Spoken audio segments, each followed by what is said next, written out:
સતગુરુ નીતિન સાહેબ આ સત્સંગમાં સમજાવી રહ્યા છે. સાહેબની વાણી છે, પાણી મેં મીન પ્યાસી, મોહે દેખત આવે હાસી. સાહેબ કહે છે કે જેને તમે ગોતી રહ્યા છો તે તો તમારી એકદમ પાસે છે, પરંતુ તમારી નજર નથી જતી. તમે વિચારી પણ નથી શકતા કે તે અનમોલ વસ્તુ ક્યાં છે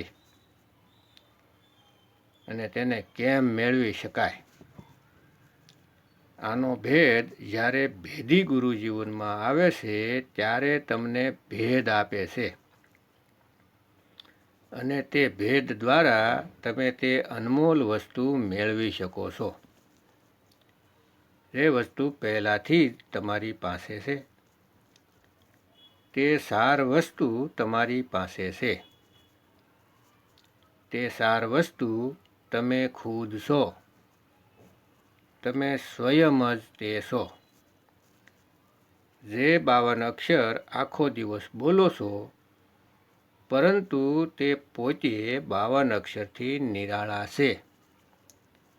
સાહેબ કહે છે, 52 અક્ષર લોક તરહ સબ કુછ ઇન્हीं माही, એ અક્ષર ખીર જાએંગે વો અક્ષર ઇનમેं नाही. એટલે કે જે કોઈ અક્ષર તમે બોલો છો તે ખરી જાહે, ખતમ થઈ જાય. જે પણ કોઈ નામની ભક્તિ કરો છો તે ખતમ થઈ જશે, પરંતુ તે આત્મ અક્ષર આ 52માં નથી. તે તો 52ને પેદા કરે છે. તે તો સ્વયં અબોલ છે. તે આ બોલવાવાળા અક્ષરને પેદા કરે છે, જેને બોલી બોલીને તમે ભગવાનના નામ પણ બોલવાના શરૂ કરી દીધા અને તેને મંત્ર જાપ બનાવીને રટવાનું શરૂ કરી દીધું. સાહેબ કહે છે, જहाँ બોલ તहाँ અક્ષર આવા, और जहाँ अबोल तहाँ मन न रहवा.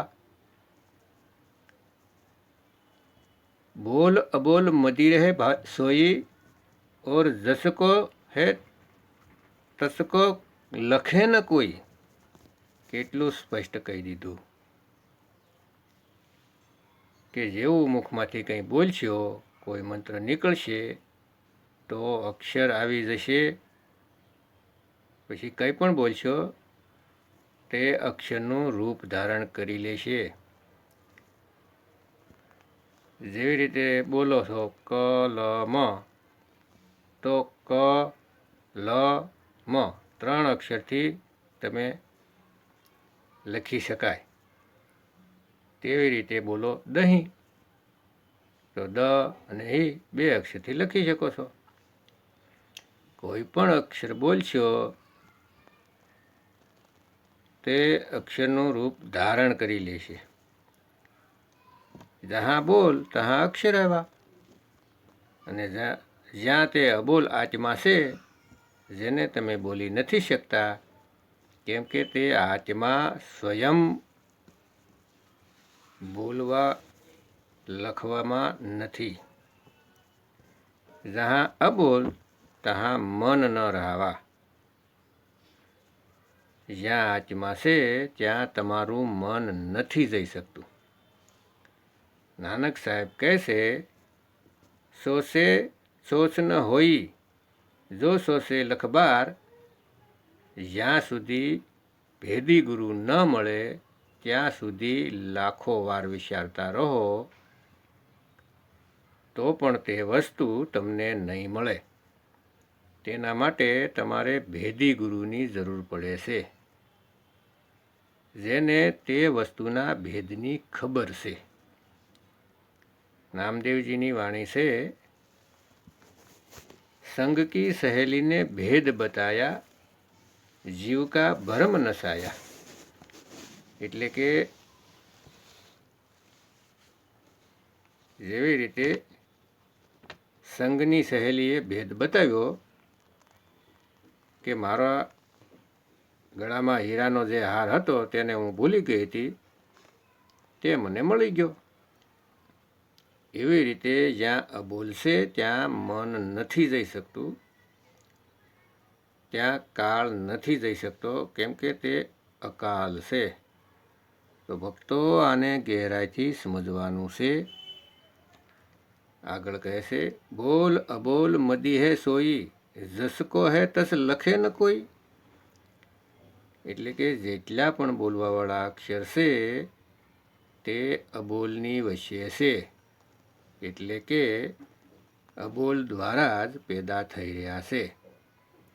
તો તે અબોલને જાણવાના છે ભક્તો, મંત્રને નથી જાણવાના. જે ઋષિમુનિઓએ બનાવ્યા છે. સાહેબ કહે છે, કોટી નામ સંસાર મેં इनसे मुक्ति न होय, और गुप्त नाम सतपुरुष का पावे बिरला कोई. જે સત્પુરુષ છે તેનું નામ ગુપ્ત છે, તે અબોલ નામ છે, અકેહ નામ છે, અનામી નામ છે, નિયક્ષર નામ છે. તો આને સમજો ભક્તો, અત્યારે નહીં સમજશો તો ક્યારેય નહીં સમજાય. તે અનામી નામને આત્મા કહે છે. તે આત્માનું કોઈ નામ નથી. જેટલા પણ નામ છે તે શરીરોના નામ છે, પરંતુ આત્મા નામથી પર છે. આગળ કહે છે, આત્મજ્ઞાન બિના નર ભટકે, કભી મથુરા કભી કાશી. એટલે કે આત્મજ્ઞાન સિવાય તમને કોઈ પણ જ્ઞાન બતાવે તે જૂઠું છે, તેનો ત્યાગ કરો.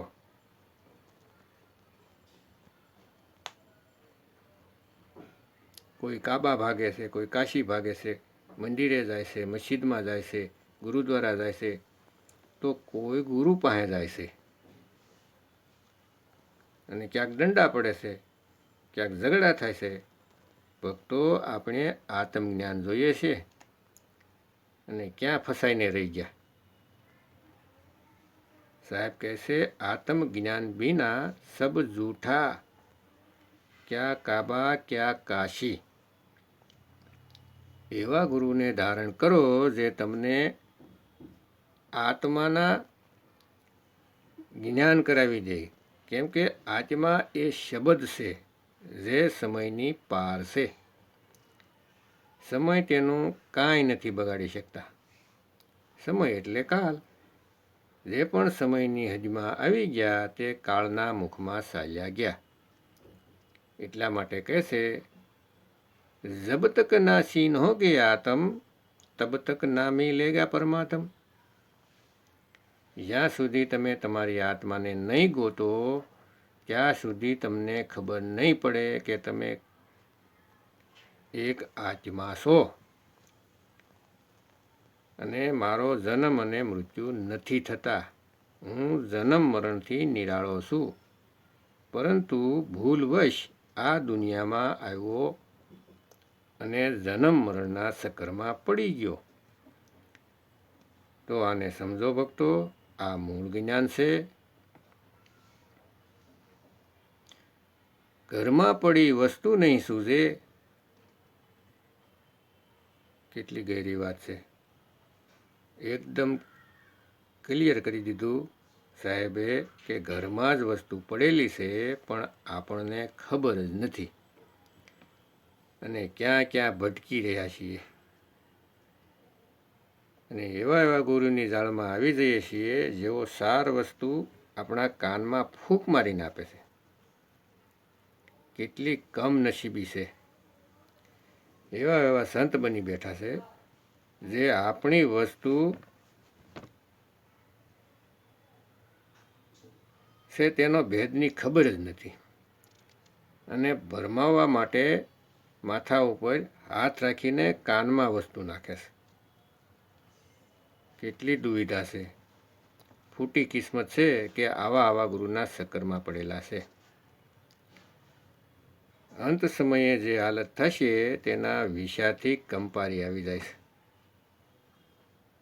તેઓ સહજ અવસ્થામાં પ્રાણ નહીં છોડી શકે. કેમ કે તેને વસ્તુની ખબર જ નથી. જ્યારે તે વસ્તુ મળે છે તો તમે નિર્ભય બની જાઓ છો.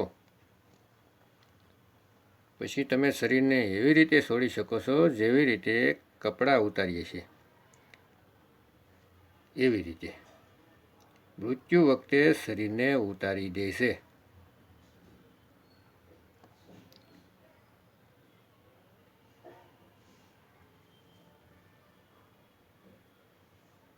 એટલી ખુશી છે અને આ સુરતા માલિકની સાથે જોડાયેલી છે. સુરતા પોતાના સ્વરૂપ સાથે જોડાયેલી છે.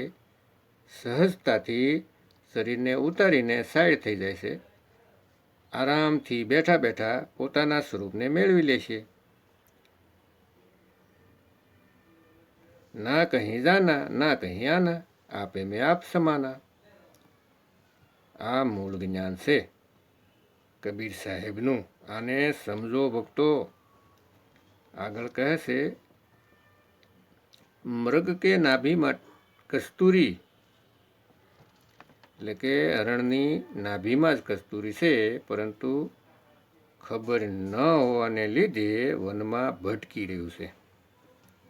વસ્તુ પાસે હોવા છતાં પણ ખૂબ જ દૂર છે. એટલે કહે છે કે જ્યારે ભેદી ગુરુ મળી જશે તો એક પલમાં વસ્તુ મળી જાય છે. કોટી જન્મ કા પંથ થા પલ મેં દિયા પહસાય, સતગુરુ બડે દયાલ હે ભેદ દિયા બતલાય. સતગુરુ ખૂબ જ દયાળુ છે. એના જેવું કોઈ દયાળુ નથી જે તમને દયા કરીને ભેદ બતાવી દે છે. સાર વસ્તુ તમારી પાસે છે, કોઈ આપી નથી શકતું, પરંતુ ભેદની ખબર ન હોવાથી પાસે હોવા છતાં ખૂબ જ દૂર છે.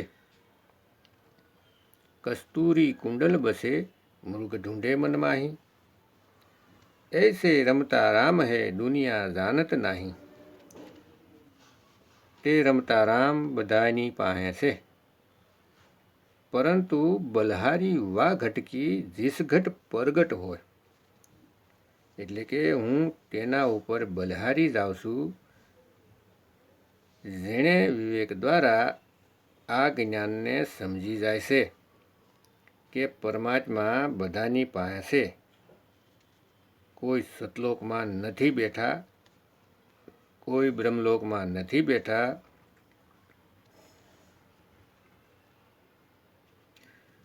ઘટ ઘટ મેરા સાઈયા સુની સેજ ના કોઈ, બલિહારી વા ઘટકી જીસ ઘટ પ્રગટ હોય. આગળ કહે છે, મૃગ કે નાભી कस्तूरी वन वन खोजत जाशी,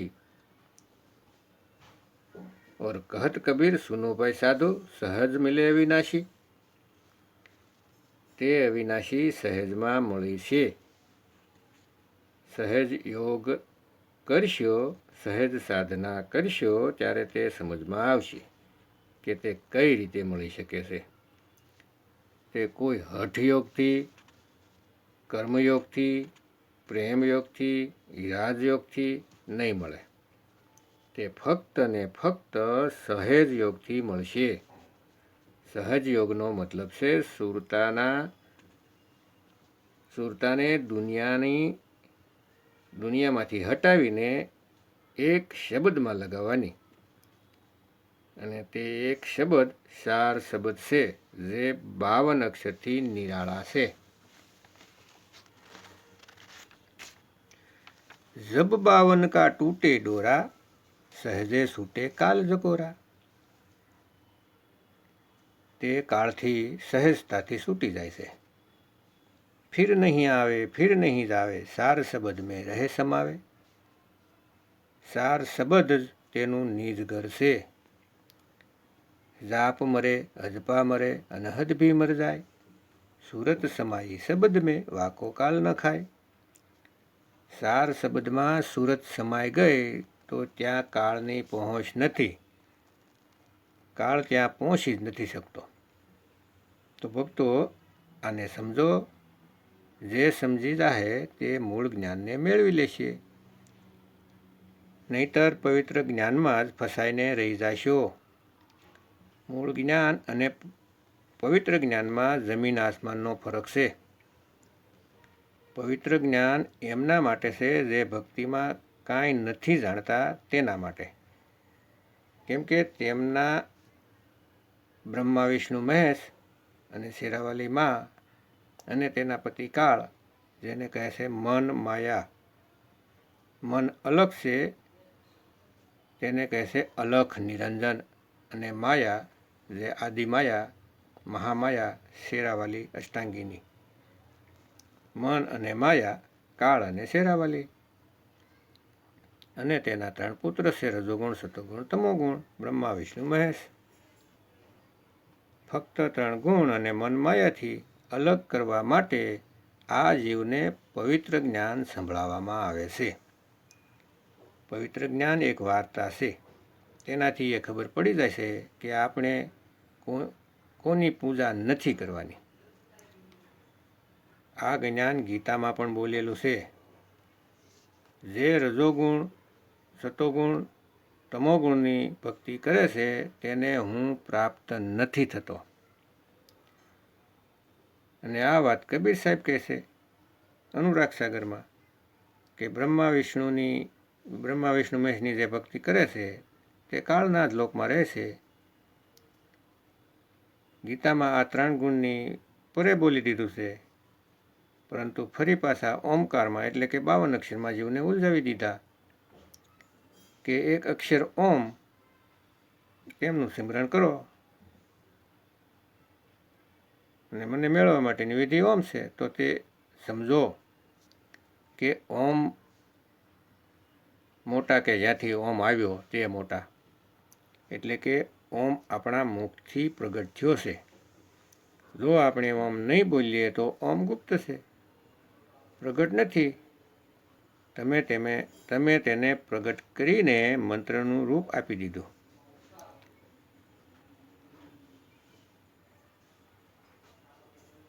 હવે તમે છો અબોલ આત્મા, તે બોલે છે ઓમ, એટલે તમે તેના જન્મદાતા થયા. તો મોટા કોણ થયું? પેદા થયો તે કે પેદા કરનાર? આને સમજવાનું છે ભક્તો. જ્યારે 52 અક્ષરની ઉત્પત્તિ થઈ તો તમે ઓમ પેદા કરો છો. જ્યારે 52 અક્ષર નહોતા ત્યારે કોઈ મંત્ર નહોતો. કોઈ ભલે ને બરાડા પાડે કે એ આદિ નામ છે. જ્યારે આદિ માનવ હતા ત્યારે કોઈ મંત્ર નહોતો, ભાષા નહોતી. જ્યારે અક્ષરો બનાવ્યા પછી મંત્ર બન્યા છે. તો ભાઈ આદિ નથી. જેની સમજમાં નથી આવતું તો તમારે મંત્ર જપો, કોઈ વાંધો નહીં. આ સત્સંગ તો ફક્ત વિવેકી પુરુષ માટે છે. જેઓ સમજી ગયા છે કે આત્મા મંત્રથી મોટી છે, આત્માને લીધે મંત્રનું અસ્તિત્વ છે, મંત્રને લીધે આત્મા નથી. આત્મા અજન્મા છે. મંત્ર પેદા થાય છે અને બદલે છે. તો ભક્તો સમજો. જેમ કે એક નાનો છોકરો પહેલા ધોરણમાં ભણે છે અને તે ટીચરને કહે કે મને સૂરજના વિશે સમજાવો, તો ટીચર કહે છે કે સૂર્ય પૂર્વમાં ઉગે છે અને પશ્ચિમમાં આથમે છે. હવે તે છોકરો આખી જિંદગી એમ જ સમજે કે સૂર્ય ઉગે છે અને આથમે છે, તો આ સત્ય નથી. કેમ કે સત્ય તો એ છે કે સૂરજ ક્યારેય ઉગતો જ નથી અને ક્યારેય આથમતો નથી. એ તો એક સમાન એક જ જગ્યા પર પ્રકાશિત રહે છે 24 કલાક. પરંતુ માયાને લીધે એવું લાગે છે કે સૂરજ ઉગે છે અને આથમે છે, પરંતુ અત્યાર સુધીમાં ક્યારેય સૂર્ય ઉગ્યો નથી ને ક્યારેય આથમ્યો નથી. તે એક જ જગ્યાએ છે. તો આ ફરક છે પવિત્ર જ્ઞાન અને મૂળ જ્ઞાનમાં. સાહેબ કહે છે પવિત્ર જ્ઞાન તુમ જગ મેં ભાખો, મૂળ જ્ઞાન ગુપ્ત કર રાખો. મૂળ જ્ઞાન ત્યારે બતાવવામાં આવશે જ્યારે 12મા વંશનો નાશ થઈ જાય. 12મો વંશ છે ગરીબદાસ મહારાજનો. તેના જેટલી પણ શાખા છે તે બધી 12મા વંશમાં છે. અને 13મો વંશ અલગ છે. 12મા વંશના પ્રથમ આચાર્ય ગરીબદાસ મહારાજ અને 13મા વંશના પ્રથમ આચાર્ય મદન સાહેબ છે. ગુરુ ગ્રંથ સાહેબમાં કબીર સાહેબની વાણી છે. તેમાં 13મા પંથનો ભેદ છે. તે ભેદ અત્યારે નહીં કહેવામાં આવે, લાસ્ટમાં ખોલવામાં આવશે. તો પરમાત્મા સહેજમાં મળશે. કોઈ યોગ, જપ, તપ, પૂજા પાઠ, આરતી, યજ્ઞ કંઈ પણ કરવાની જરૂર નથી. ધૂપ, અગરબત્તી, દીવો, ઘીનો દીવો કંઈ પણ નહીં કરવું પડે. આ બધું કર્મકાંડ છે. સાહેબ કહેશે કે ભલા હુઆ મેરી માલા તૂટી, એટલે કે ભલું થયું કે મારી માલા તૂટી ગઈ અને હું રામ ભજનથી છૂટી. મતલબ કે સારું થયું કે મને સદગુરુ મળી ગયા અને મારા બધાય કર્મકાંડ છૂટી ગયા.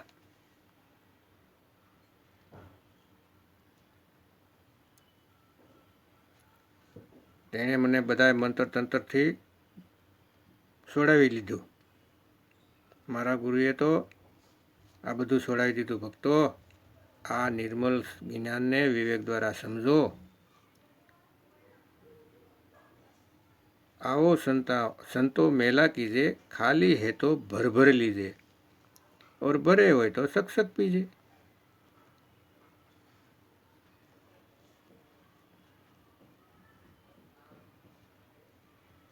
અને અત્યારે ગુરુવા કહે છે કે પરમાત્મા એક છે અને નામ આપશે 5.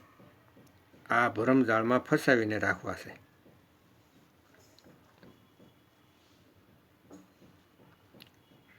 હકીકતમાં તો નથી. 1 નામ નથી, 5 નામ નથી, 10 નામ. તે તો અનામ છે. તેનું કોઈ નામ નથી. અને જે નામ જપાવે છે તેને કંઈ ખબર નથી. राम कबीरा एक है, कहन सुनन में दो, और दो करके जानते जिन्हें सदगुरु मिला न हो. आत्म तत्व एक से, તેને રામ કહો, કૃષ્ણ કહો, વિષ્ણુ કહો, બ્રહ્મા કહો, કંઈ પણ કહો, પરંતુ આપણે તો આત્મ તત્વને જાણવાનો છે. શરીરોની પૂજા નથી કરવાની. તમે કોઈ પણ સંતની વાણી જોશો તો નામની જ મહિમા હશે, પરંતુ તે અનામ છે અને સમજવું પડશે. ભક્તો, વિવેકથી સત્સંગ સાંભળો. નીતિન સાહેબના સત્સંગ વારંવાર સાંભળો અને વિવેક જગાવો અને મૂળ જ્ઞાનને સમજવાની કોશિશ કરો અને મૂળ જ્ઞાનને જાણો અને જીવનને ધન્ય બનો. જય ગુરુ નીતિન સાહેબ, જય ગુરુ વૈરાગ સાહેબ, જય ગુરુ મદન સાહેબ, જય જય મુક્તિના દાતા કબીર સાહેબની જય.